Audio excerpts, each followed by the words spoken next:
Recently, a very special aircraft flew from the UK to India. Very few people knew about it because the cargo was sensitive. Around 100 tons of gold. And before you ask, no, it was not some illegal smuggling ring. This is as legal as it gets. This gold belongs to India's central bank, the RBI, or the Reserve Bank of India. Until now, it was stored at the Bank of England in London. But the RBI has brought it back, 100 tons of gold. It's happened for the first time since 1991. Now, I know you have questions, so let's go one by one. Why does RBI have gold? Well, every central bank in the world has gold reserves because unlike currencies, gold is stable. Say your country falls into an economic crisis or you're running low on dollars, you can use this gold to bail yourself out. So every country has gold reserves. In fact, central banks own 17% of all the gold ever mined, 17%. And how much does the RBI have, the Reserve Bank of India? They have around 822 tons of gold. More than half of this was stored abroad, outside India, in the Bank of England and the Bank of International Settlements. Which brings us to the second question. Why was it stored abroad? Well, some of the gold was there even before independence. Indian gold was stored outside. The rest was sent out during the 1990s. Back then, India was facing an economic crisis. So the RBI kept the gold in England. It's actually common practice. The Bank of England stores 400,000 bars of gold. 4 lakh bars of gold. Some of it belongs to Britain. The rest belongs to other central banks. They keep it in London for safekeeping. But why in London? Why not in the home country? Because London is one of the most important gold markets in the world. Say you want to pledge your gold or you want to sell it and raise money, then London offers you liquidity. New York is another important gold market, which is why the Federal Reserve is also a safekeeping vault. They too store foreign gold. Now to question number 3. Why has India brought it back? For starters, you can save a lot of money. The Bank of England does not store your gold for free. They charge a fee. Now you don't have to pay it. Secondly, boost sovereignty. If you hold your reserves abroad, there is always a risk. What if the relations sour? What if your reserves are seized? And there are many such examples. Russia has some $300 billion of reserves stored in the West. All of it has been frozen after the Ukraine war, meaning Russia cannot access its own wealth, $300 billion. Afghanistan is another example. Their total reserves are worth $9.5 billion. Around 70% of this is held in the US. So when the Taliban came to power, the Americans froze this country. Kabul still does not have access to the reserves. Now, I'm not saying that India and Britain will fall out or that India's gold will be frozen. But it's always safer to keep it at home. Plus, there is an emotional angle. In the 1990s, India had to shift gold abroad. Every Indian knows what that feels like. Gold has a sentimental value here. Pledging it or selling it is a last resort. But in the 90s, India had no option but to do it, which is why bringing the gold back is a symbolic thing, like exorcising those demons. And it's been a gradual journey for India. In 2009, New Delhi made the first step. It brought 200 tons of gold. It bought 200 tons of gold from the International Monetary Fund. It cost us around $6.7 billion. Again, the idea was the same, to diversify and consolidate India's reserves. 15 years later, another move has been made. Now, what will happen to this gold, the 100 tons that has been brought in? Well, the RBI has its own gold vaults. One is in the Mumbai office, the other is in Nagpur. So the 100 tons of gold will be stored there. It's a vote of confidence in the Indian economy. Our foreign reserves are near a record high. They stand at $464 billion. That's enough for 11 months of imports, which is why the RBI is confident. They don't foresee the need to pledge or sell this gold. Hence the decision to bring it back.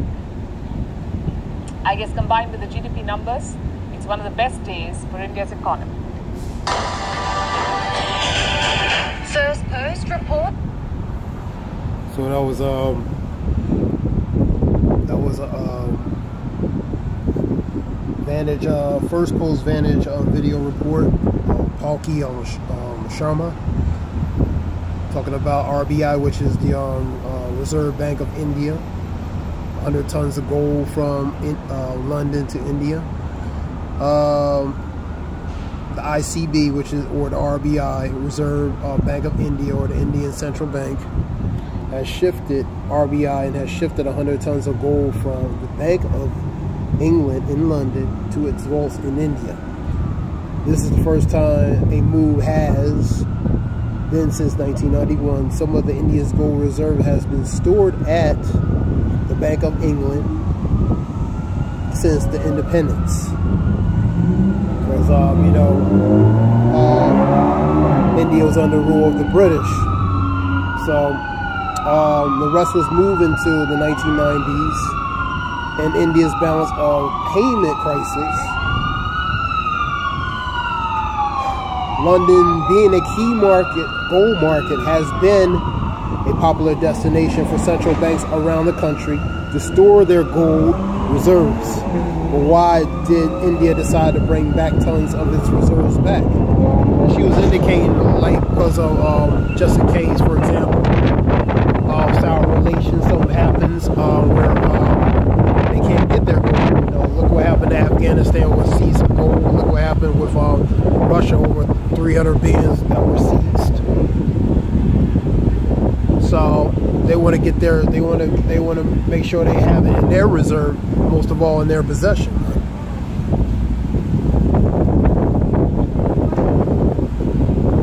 London's being a key gold spot, when you understand the Trilateral Commission, the Bank of London, that's where that's the major key chieftain.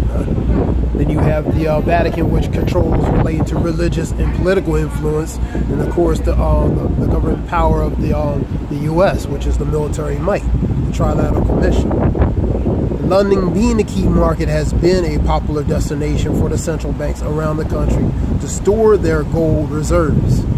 And another main reason, because of the instability, the unstableness, and related to the financial economical shift that's going globally. Gold is a high commodity, and most of all, it's of value, man, and it's actually a solid substance, unlike the U.S. dollar, which is pretty much monopoly money. And all the respected currencies are monopoly money compared to gold and silver, man.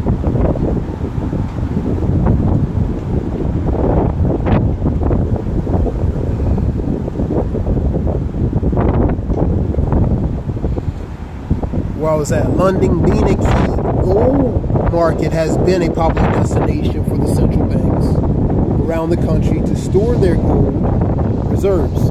Like she was saying, they charge a fee for that, man. You know what I mean? That's the pretty much chieftain place, man. But why did India decide to bring back 100 tons of reserves back home? For obvious reasons, because they want it closer to home. They want to have access to it, and they want it in their possession, man. You know what I mean? Most of all, man. Where will the gold be stored? And why does it say that India's economy health? It says about the economical health of India. Let me see.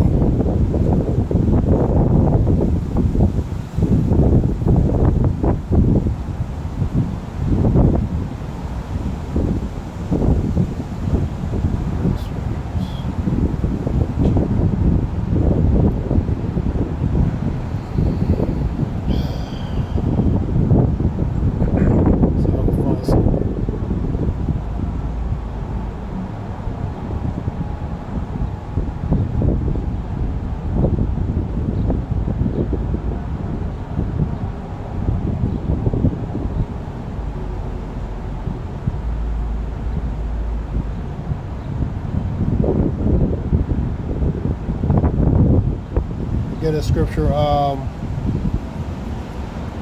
Proverbs 22. The rich ruleth over the poor, and the borrower is a servant to the lender. Proverbs 22.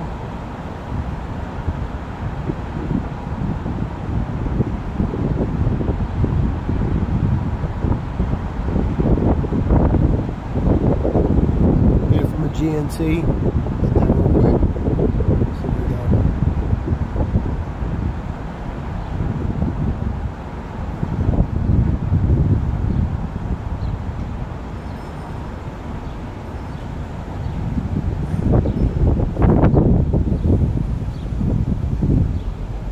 22 and 7. Poor people are slaves of the rich. Borrow money, and you are the lender's slave, which goes to servant.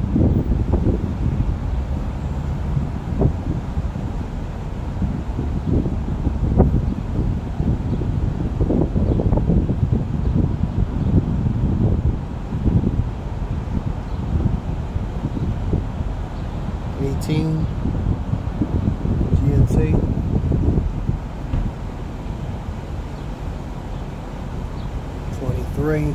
Let's see what we got here. When the poor speak, they have to be polite. So they have to, that goes to using treaties. Treaties is beg beseech, man. They have to pretty much speak in a certain tone, certain way, mannerism to the rich, man. Read that again. When the poor speak, they have to be polite. But when the rich answer, they are rude. So the rich, they don't have to be respectful, but the poor do. Because why? The poor are subjugated to the rich, man. The rich are in a position of power. Job 9 and 24. The earth has been given to the hands of the wicked, man. Everything is access to the wicked. Gold, resources, everything, man. Job 9 and 24. So the earth has been given to the hands of him. All the gold reserves, gold that's stored in these banking vaults around the world. That's these are the power of the earth has been given to the hands of the wicked, so they control everything. They have access to control resources using what? By using the sword, ultimately. But they control everything because they're in charge, management, ownership relating to their rulership and management, you know what I mean? So they control everything because they're in possession of everything. They run the world, man. And that goes to the 1%, really, the banking families who run the world, man. They which are the elites, man. They're the ones that's given the power, man. You know, Earth has been given to them, man. So they control the other 99%. Let me get this right here.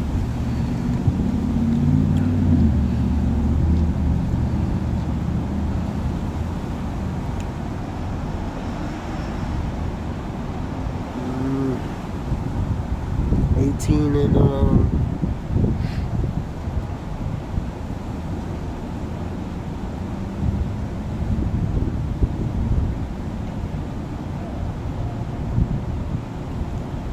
let me look for something.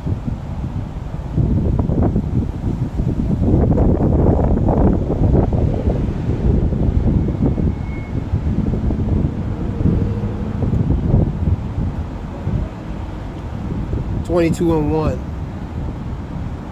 A good name is more desirable than great riches. A good name, with that good name, good reputation comes with that different things.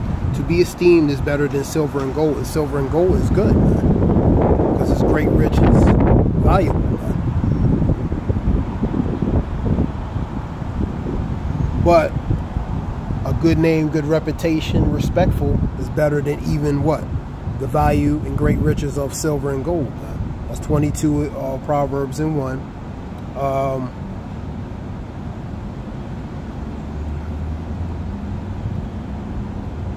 16 and 16 Proverbs. How much better to get wisdom than gold?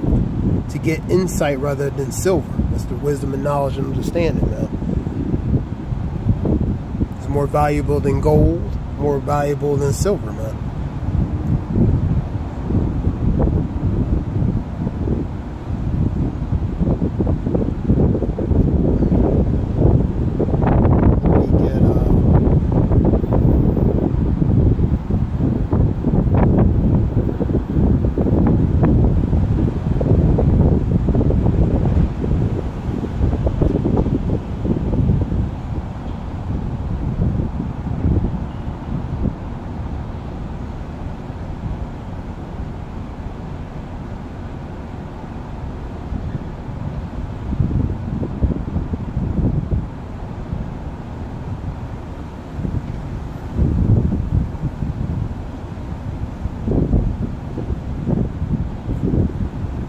Psalms 19 and 10. Let me see.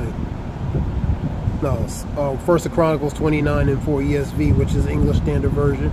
3,000 talents of gold of Ophir, 7,000 talents of refined silver, overlaying the walls of the house. So these are precious metals and golds, man. Precious minerals, gold and silver, man.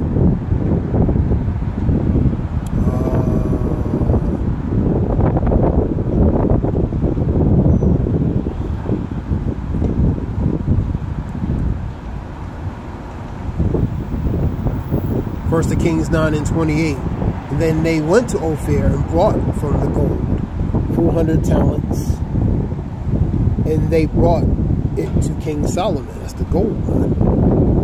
That's First of Kings 9 and 28. Scriptures about gold.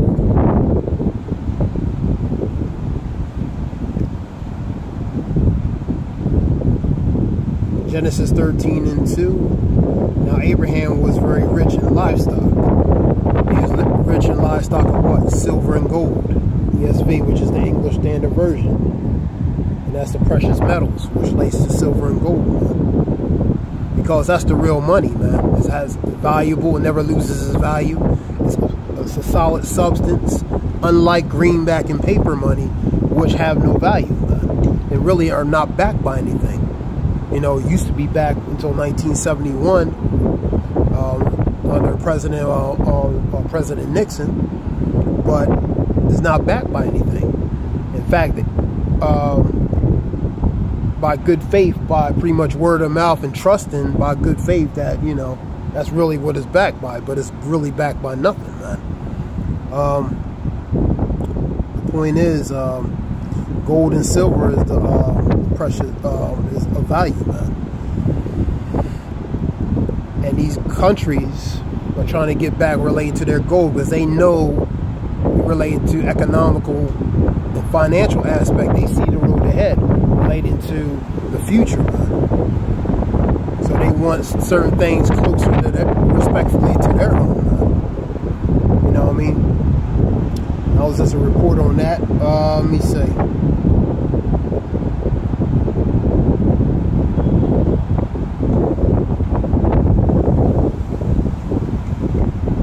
Yeah, I don't want to make this too long. I'll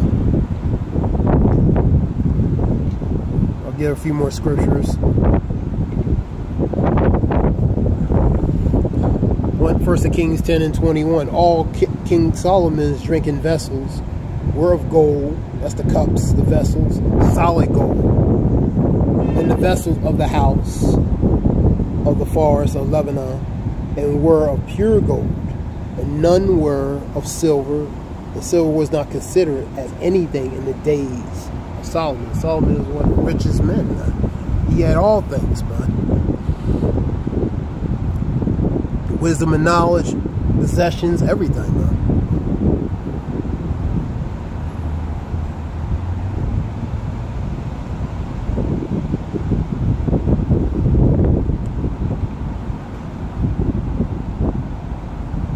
All right, this is just a few scriptures. Let's see what else. Isaiah 2 and 7. Their land is filled with silver and gold, and there is no end to their treasures. No end to their treasures. So it's limitless, man. Their land is filled with horses, and there is no end to their chariots, man. No end, man. Continuous, man. Continuous. That was Isaiah 2 and 7. First of Kings 10 and 14. And now the weight of gold that came to Solomon in 1 year was 666 talents of gold. So a lot of gold, man. That's 666. Let me see what else.